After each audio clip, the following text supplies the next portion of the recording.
collective reading. This would be good to clarify what aspect of the collective. We'll see what comes forth. So I'm tuning into like the whales, and I don't follow the news much, but I've been tuning in a little bit here and there with when I check my Yahoo Mail, the main page, it'll show that like whales are ramming ships, and there's this beluga whale that's been going off track. And I have a woman, a friend of mine that's an animal communicator, and she works with the whales and dolphins. I had a session with her recently, which was interesting. And so I kind of like to tune into that, like what's going on with nature and the collective in relationship to the humans. So I'm just going to see what comes in around that.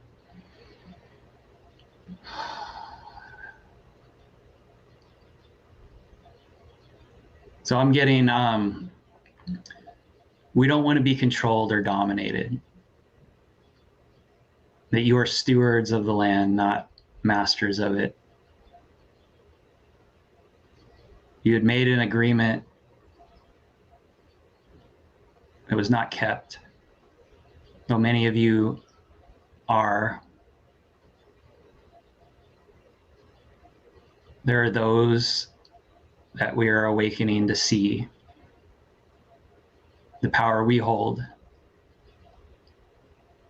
and the abilities we possess, so that the blind will see, is what I get. Let me pull some cards on this.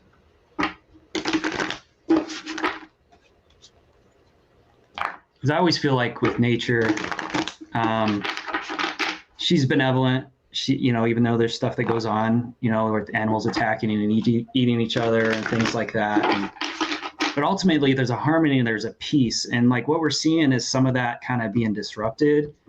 And especially with the creatures that have often been very peaceful and loving and holding a tremendous amount of space and frequency for this planet to remain stable as we descended into this forgetting. And now it's being shown some of the energies that are potentially destructive if we don't change. And I say we, I mean, what do I mean? What does that mean by we? We who choose to live in our heart. So it's choosing to live in the heart.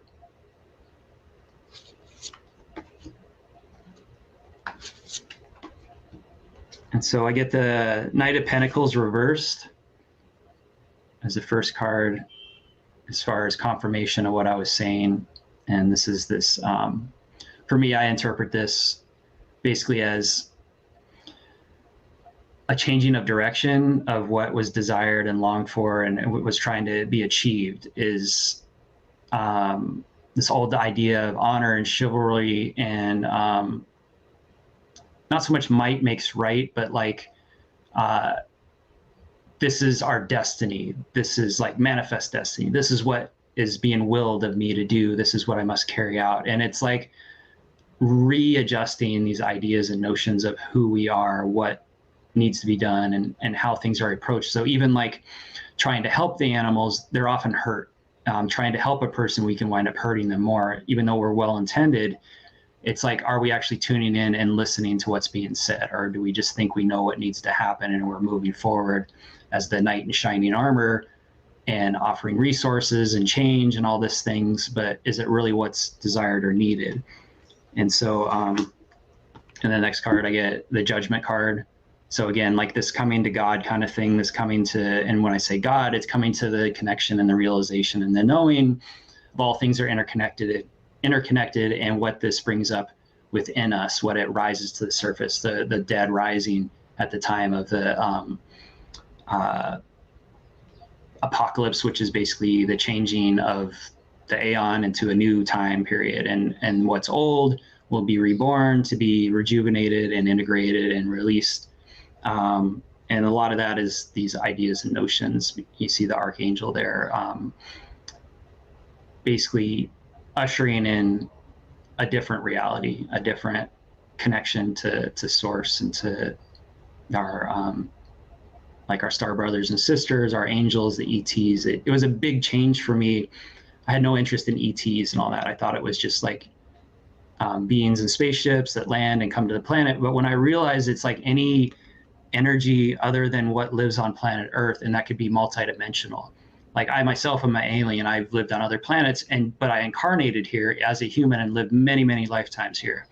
And I got caught up in the drama and the madness, and I've raised the sword many, many times, and then came back to the realization that I was just hurting myself and perpetuating something that wasn't congruent with source energy.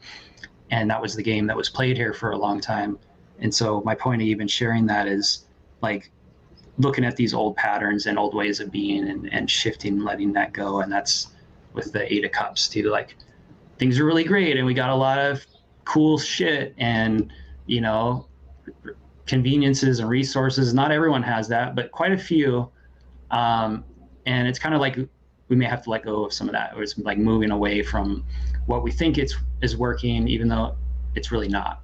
And trusting, like we were talking about earlier, in the balance of life, to step into the void and to be open to what's new, having no clue at all what that could be. Because if you want it to be truly amazing, you can't, you know, you don't want to try to think of what it is, because it's going to be way better if you don't. Because I don't know how many people I've met in life that were like, I had no idea I'd be doing this. I love what I do. I wanted to do this other thing. And you like listen to those people when they talk, and they'll tell you like, I had no clue. You know, it just came out of nowhere, and I was guided, and I followed my guidance, and it was scary, and I just kept moving. And I think that's what's being asked as far as nature and the connection with the collective and the humans, and is really honoring that we don't know what's right for them, that listening, connecting with ourselves, coming to the love inside of us, into our hearts, and then stepping out. You know, notice what this brings up when we hear about whales ramming ships and things like this, or this whale that might get injured because he's not with his pod and we need to bring him back to his pod and keep him safe. It's like, why? He's doing what he's doing. Let him do what he does, you know? And then what's it bringing up inside of me as I look at this? And that's always that invitation, you know, and that's coming back to our hearts. So that's what I'm getting. Take in what resonates, throw away the rest, because we're basically all making up our own realities here, and that's what I'm perceiving in mine, and I'm sharing it with others, and maybe it'll be helpful. So thank you. Wow, Jason, that's incredible. Yes, that's the reading I got. Cool. Although it was coming out in different cards. So it was really interesting. Okay. So I just want to bring this up first because you said it. I hope you can see this. I might have to turn off the light, but it says alienness. And this is one of Lisa Royal Holt's cards from her Galactic deck. But it says non-humanoid alienness. And this card refers to the many starseeds and people that are here that feel like they're an alien in their own planet. And so amazing that you brought that up, and you even said the word alien, because the surrounding cards are Vega, self-discipline, and then Lyra, awareness, is discernment. So, and this is a light language card. A lot of the tarot cards I got, and I'll go into them, are about using our discernment and our self-discipline to guide our way so that we don't fall back into any sort of patterning that might sabotage ourselves, whatever that might be, from thoughts to drugs to whatever distraction might be up. That right now, it's about kind of staying the course and getting really simple and focusing and staying grounded. And we got the higher view, number 41, higher perspective. And that's a really beautiful owl. Mm-hmm. And then we got number 12, bearing fruit. So this is, and we did get this Empress energy. So talking about bearing fruit, we got number 3, the Empress. We got a ton of major arcana cards. But, and those are both 3s. Like bearing fruit is a 12 and the Empress is a 3. So to me, at least from what I've learned, is when we start to focus and stay the course and don't allow ourselves to get distracted and watch, where our energy gets depleted, then we have this surplus of energy that allows us to create in abundant ways, allows us to create in the ways that we really want to for our lives. So of course we have bearing fruit showing up with like the death card. You know, it's not something you would normally see, but something old is dying away. And it's just like, you know, a piece of a tree or a plant that's dying and sucking all the nourishment out of the part of the plant that's still alive. It's like once that piece, or is, you know, once those leaves fall away, the nourishment can go to the part of the plant that wants to thrive and live. And so some piece is falling away, allowing for the rest of the plant to thrive, bear fruit, and flower. So to me, it feels like these patterns and these habits that we have built up to keep ourselves safe, they're basically, it's like this way, because we feel alien here, because we feel like in some way we don't belong, we've established certain patterns and habits to make us feel more comfortable so that we're not facing the emotions that come up with feeling like an alien or feeling the energy of abandonment or being afraid of that. So we build up these, you know, survival skills. And I feel like this is about releasing those survival skills that we just don't need anymore. That's why we have self-discipline. And we also have, what's really interesting that was almost perplexing, was we got the Hangman in reverse, which I actually like the energy of that, the King of Pentacles in reverse, which to me seems odd, and the Eight of Wands in reverse. And this is Mercury retrograde energy, but we're not in a Mercury retrograde. We are pretty much in Venus's shadow. Venus will go into retrograde soon. I think end of July, almost the end of July, all the way through the beginning of October. And this is reflective. This is a reflective time. It's going to be a reflective time. So I think feel there are a lot of planets retrograde right now too. The Chiron is retrograde. Yeah. And a number of others. Leo King was talking about that. He had some pretty profound things happen in his life, like immediately. As soon as they shifted? Yeah, like going to a funeral and then the very next day going to a baby shower and just like, what is going on? You know, kind of thing. Yeah, and on the way to camp this morning, one of my girls said, it feels like everything's standing still. And she's really intuitive. Like she doesn't realize she reads the skies sometimes, but she totally does.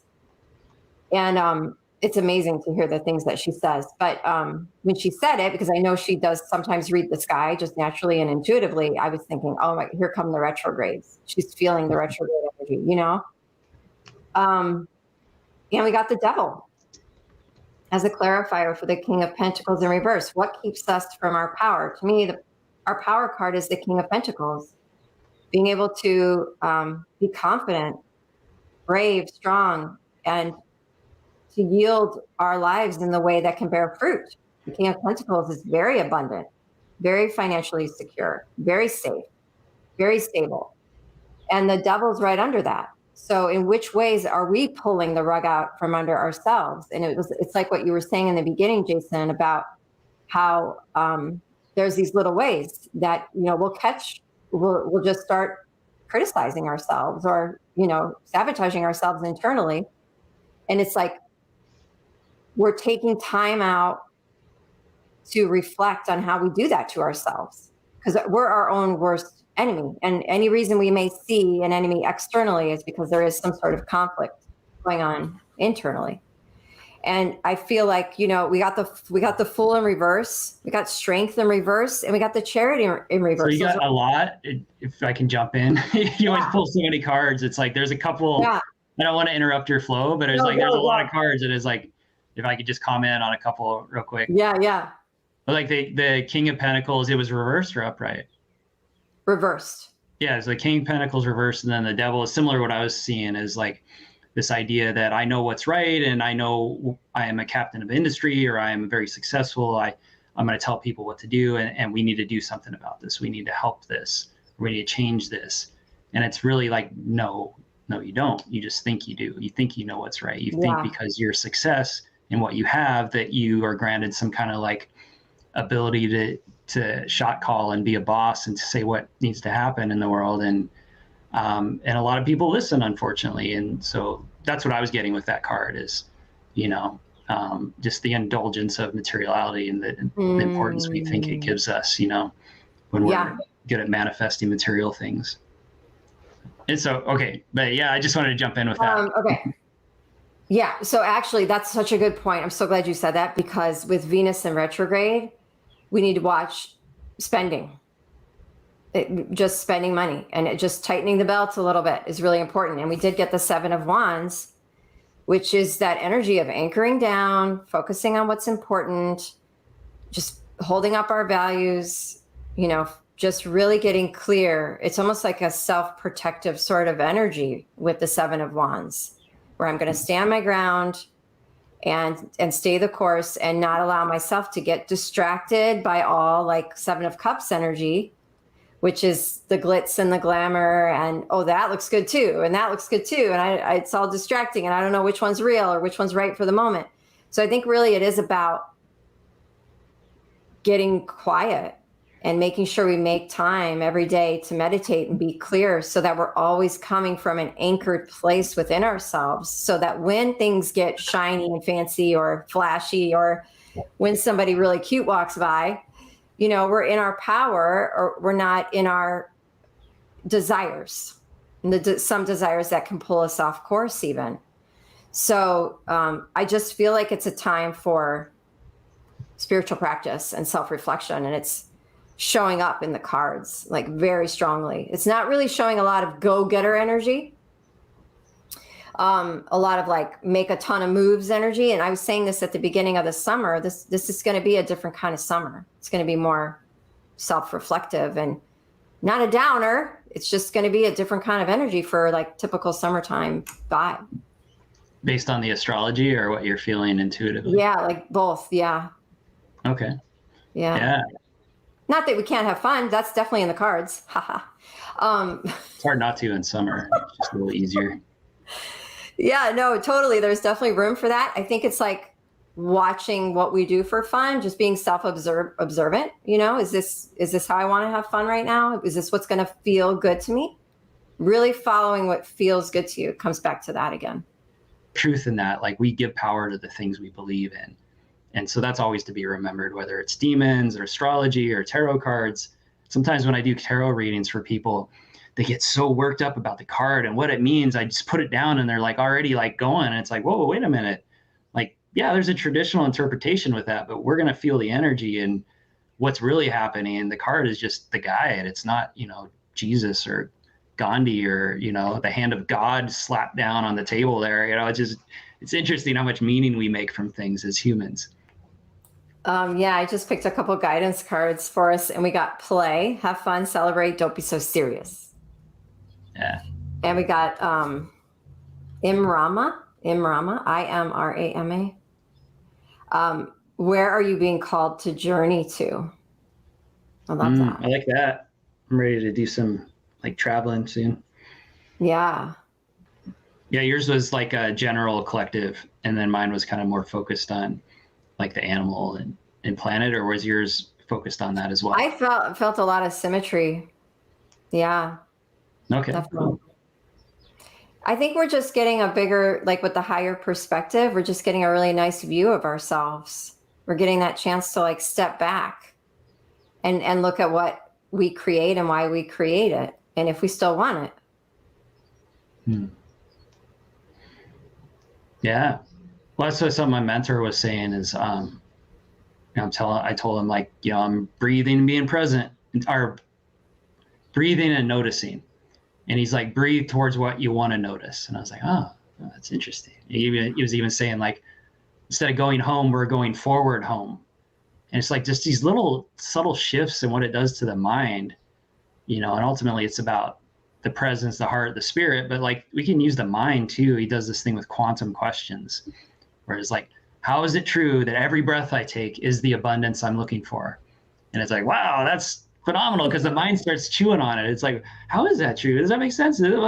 Rather than like, why is it I can't breathe, or why is it I don't have any money? And then the mind comes up with all the reasons why you don't have money, and it'll go on and on and on. It's like, So, yeah, and it's not really lying to yourself either. It's like, how is it true? Versus, it's true that I am abundant, and your mind's like, no, you're not. No, you're not. And even if you are, it's like, what kind of abundance is it? Or even if you have a lot of resources or money, it's like, it doesn't. I drove plenty of people around when I was doing chauffeur transportation in Phoenix, seemed to have everything and they were miserable, So it was just really interesting. I learned so much with that job. And there was always these unicorns you met that were just like masters at manifesting financial abundance, and they were kind, they were generous, they were genuinely present. It was really inspiring too, that those people exist out there. It's real. I was going to pull a guidance card. Yeah, I think this one is very strong right now. Mother Mary, love and peace. Let go of the need to be right. Choose peace. Mother, healing is possible at this time, because during Cancer season, cancers are known to be the mothers or the nurturing ones, and during the time, it's so interesting how, depending on what season it is, it does trigger our own desire to want to heal bonds according to what it represents. It's like almost very mathematical and clockwork like that, So of course, in Cancer season, there's a natural inclination to want to be with the feminine, or heal the feminine within, or heal our bonds in sisterhood, or with our mother, our own mother, or within ourselves as parents, So it's just Mother Mary, love and peace. That's what we got. I love Mother Mary and Mary Magdalene. Yeah. With great energies. Doing like what you said, is tuning in and finding our truth and being present with what is rather than what we think is. And that's really what I'm getting is, it's not the way we think it is. It's much better. Yeah. Yeah. That's so true.